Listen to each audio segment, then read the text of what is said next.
Saya tadi mendengarkan himnenya, merinding saya. Saya kira penyanyi tadi itu, penyanyi profesional, tapi pakai baju PGRI. Keren itu. Assalamualaikum warahmatullahi wabarakatuh. Selamat pagi, salam sejahtera untuk kita semua. Om Swastiastu, Namo Buddhaya, Rahayu. Yang sama-sama kita hormati, kita muliakan Bapak Presiden Republik Indonesia, Bapak Insinyur Joko Widodo. Sugeng rawuh Bapak. Terima kasih sudah hadir dan pakai baju PGRI. Tentu Mas Menteri juga pakai baju PGRI, terima kasih. Jangan-jangan ini memang kita punya jatah semuanya ya tadi. Ketua Umum PGRI dan tentu seluruh keluarga besar yang ini hadir, kita doakan Bu Ketua Umum segera sehat, biar semangat terus.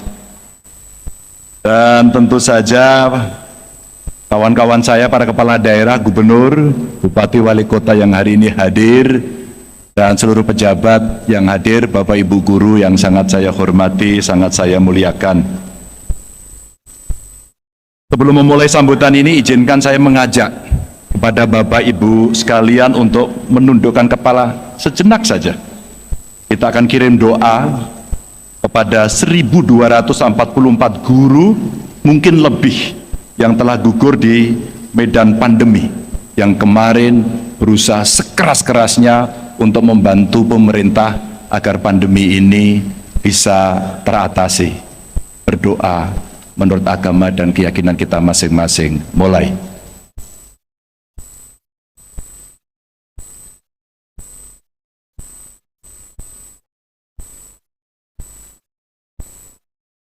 Amin. Semoga mereka mendapatkan tempat yang paling membahagiakan di sana. Bapak Ibu hadirin sekalian, bagi negara tidak ada kerugian yang melebihi besarnya kehilangan para guru. Sama halnya, tidak ada keuntungan yang melebihi besarnya keberadaan para guru. Tentu kita sudah berkali mendengar kisah bagaimana Jepang telah dihantam oleh bom atom di tengah kehancuran dan banyaknya korban yang meninggal pada saat itu. Pemimpin tertinggi Jepang justru menanyakan, berapa jumlah guru yang tersisa? Guru, Bapak Ibu sekalian, sosok pertama yang dicari oleh Kaisar Jepang pada saat itu untuk kembali mengawal kebangkitan. Setelah dilakukan pendataan guru, pada saat itu yang tersisa kira-kira 45.000. Dari 45.000 guru itu kita bisa melihat bagaimana perkembangan dan pertumbuhan yang dialami Jepang pada saat ini. Cepat sekali. Pertanyaan sederhana kira-kira begini, bisa nggak sih kita menyamai capaian Jepang itu dengan kekuatan guru? Bisa nggak sih spirit Jepang itu kita tiru? Dengan 3,3 juta guru di 217.283 sekolah, serta 265,5 ribu dosen yang ada di 3.975 perguruan tinggi, mestinya kita sanggup melakukan itu dan mewujudkannya. Meskipun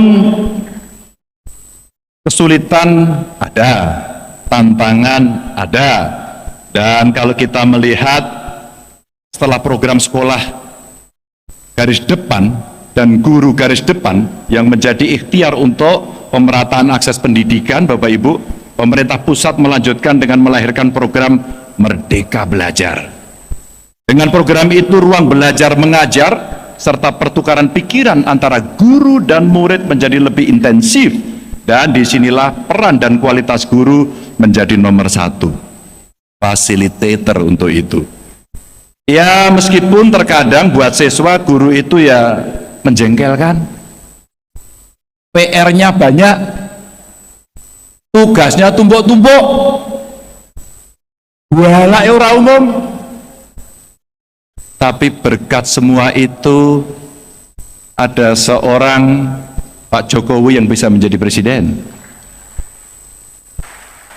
Ada saya yang bisa berdiri di sini. Ada Mas Menteri yang bisa menjadi menteri tentu saja. Dan ada kita semuanya karena guru. Maka siapapun yang akan melakukan pembangunan terlebih dahulu harus membangun pendidikan. Tidak bisa ditawar lagi. Dan gurulah yang akan menjadi pemegang kunci berkualitas atau tidaknya sebuah generasi. Bapak Ibu yang sangat saya hormati, Pak Presiden yang sangat saya muliakan, yang mesti kita sadari pada hari ini adalah dunia pendidikan bukan sekedar ruang untuk mencetak karyawan. Dunia pendidikan adalah ruang terbesar untuk mengangkat derajat kemanusiaan. Dan pada titik inilah peran guru sesungguhnya yang harus memahami potensi kemanusiaan yang terbesar yang ada di setiap siswa. Tidak ada kok yang mewajibkan semua siswa pandai matematika atau fisika. Tidak ada kok yang mewajibkan semua siswa menguasai ekonomi atau geografi. Tidak ada itu. Siswa punya potensi sendiri-sendiri. Kita tidak bisa memaksakan murid untuk menguasai semua ilmu, sebagaimana kita tidak bisa mengajari ikan untuk terbang ataupun burung untuk berenang. Biarkan pada pilihannya. Apresiasi saya yang kedua setelah suara yang merdu tadi adalah tari-tarian dan musiknya live loh tadi. Makasih ya Pak Mudi, udah dibantu. Jadi kita mendapatkan pertunjukan yang luar biasa, yang bagus karena mereka punya talenta yang hebat. Tetapi Bapak Ibu, kita nggak fair jika ngomong tentang pembangunan dunia pendidikan tapi melupakan pembangunan sumber pendapatan para pengajarnya.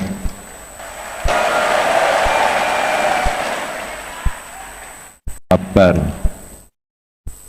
Aku wis batin no. Ini kalau saya ngomongnya pendidikan, ini tepuk tangannya keras. Ngomong pendapatan apalagi. Bahkan kadang-kadang perbedaan pendapat itu bisa lebih diterima dibanding beda pendapatan. Ayo. Jadi Bapak Presiden, waktu peringatan Hari Guru tingkat provinsi kemarin, teman-teman guru banyak yang mengeluh soal P3K. Kira-kira gini Pak, wah Pak, katanya mau ada pengangkatan 1 juta P3K. Itu, Mbok guru diutamakan, katanya begitu. Dan tentu saja saya yakin Bapak Ibu yang hadirin hari ini juga menerima curhat seperti itu di tempat masing-masing. Apalagi para kepala daerah pasti mendapatkan curhatan-curhatan itu. Tapi saya punya datanya loh Bapak Ibu. Kita nggak usah khawatir. Saya yakin target itu pasti akan terlampaui, apalagi jika kita melihat 2021, catatan saya Mas Menteri, ya, ada kurang lebih 300.000 pengangkatan. 2022 kira-kira 319.000. Saya yakin tahun depan ini akan ada peningkatan dan insya Allah tahapan-tahapan itu akan kita lalui. Dan kita di Jawa Tengah ini Mas Menteri, kita telah melantik 5.788 guru P3K dan 31 Oktober kemarin kita buka lagi penerimaan P3K. Ini kira-kira ada 4.600 lowongan yang kami masukkan, ada sebanyak 4.361 orang. Jadi masih ada kira-kira 5.546 guru honorer yang berada di bawah naungan pemerintah Provinsi Jawa Tengah. Dan tentu saja di kabupaten kota pasti mengalami hal serupa. Pak Presiden, waktu kewenangan ini diberikan kepada kami, satu yang saya ingat, karena banyak yang komplain saat itu adalah bagaimana guru honorer bisa mendapatkan minimum UMK, minimum saja. Maka di Hari Guru kemarin saya meminta pada kawan-kawan bupati wali kota, bisa enggak ya alokasi anggaran kita berikan minimum kok, enggak banyak-banyak, minimum UMK. Kalau di provinsi UMK plus 7,5 sampai 10%. Itu saja senengnya minta ampun, apalagi bisa lebih dari situ. Bapak Ibu, saya itu kadang-kadang risih karena guru-guru tanya gini, Sampai saya tulis ini, Pak, cicilan kita bulan depan bagaimana? Ayo yang SK-nya sudah ada di bank, angkat tangan. Oh ya, kelihatan. Dan saya senang ketika kemudian guru tetap mengajar, tidak pernah kemudian menyerah, meskipun saya paham betul atas keluhan itu, tapi ikhtiar tidak pernah berhenti karena dua hal. Di samping semangat, punya inovasi dan punya kreasi. Bapak Ibu yang sangat saya hormati, nasib siswa pun demikian. Ketika kita ingin meningkatkan kualitas SDM, maka yuk kita dorong. Vocational school hari ini menjadi pilihan yang penting. Ketika kemudian industri mulai masuk, kadang-kadang suplai tenaga kerja kita kurang karena kualitasnya kurang. Makasih Pak Presiden, yang ada di Batang kita barengi dengan SMK, yang kira-kira kita akan menempelkan pada industri sekaligus menjadi teaching industry, dengan harapan jaraknya tidak terlalu lebar. Dan alhamdulillah kita lagi uji coba Pak, sudah berjalan hampir kurang lebih 6 tahunan.